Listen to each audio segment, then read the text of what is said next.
In the last few years, Mohammedan Muslims have been conducting a reign of terror all over the world by the use of human suicide bombers to try and achieve their goal of Islamizing the world.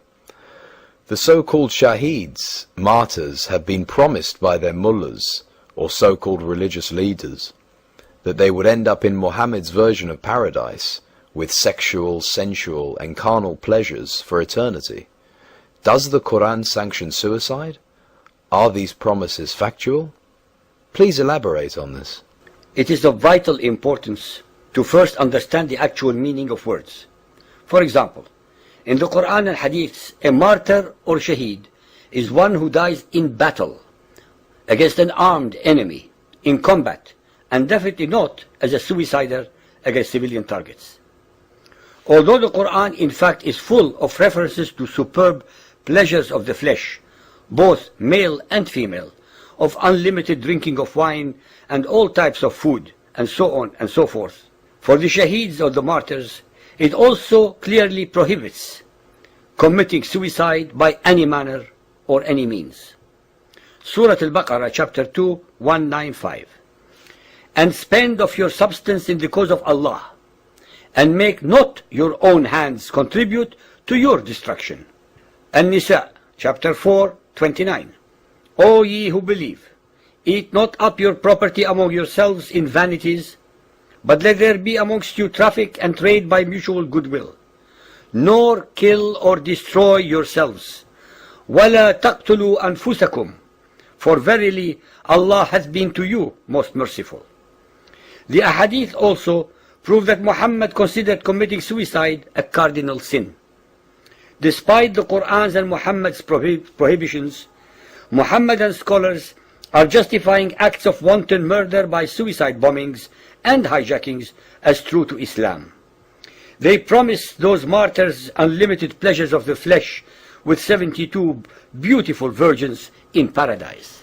Sahih al-Bukhari Hadith 2.445, narrated by Thabit bin ad-Dahhak.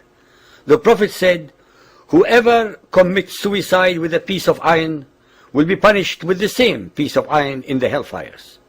Narrated Jundab, the Prophet said, a man was inflicted with wounds and he committed suicide. And so Allah said, my slave has caused death on himself, hurriedly, so I forbid paradise for him. Sahih al-Bukhari Hadith 2.446, narrated by Abu Huraira. The Prophet said, he who commits suicide by throttling shall keep on throttling himself in the hellfire forever. And he who commits suicide by stabbing himself shall keep on stabbing himself in the hellfire. Sahih al-Bukhari Hadith 8.73, 8.126 and 8.647, narrated by Thabit bin ad-Dahhak. And if somebody commits suicide with anything in this world, he will be tortured with that very thing on the day of resurrection. Hadith Qudsi Hadith 28. There was amongst those before you a man who had a wound. He was in such anguish that he took a knife and made with it a cut in his hand, and the blood did not cease to flow till he died.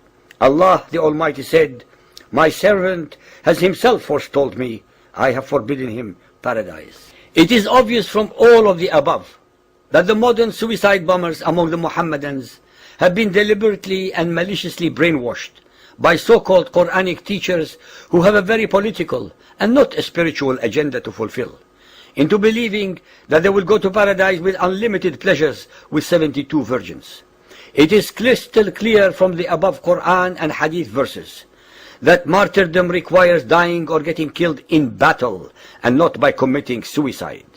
If only these would-be suiciders actually realized that they will end up in hell, blowing themselves up repeatedly till the last days, none of them would have committed these insane and depraved acts.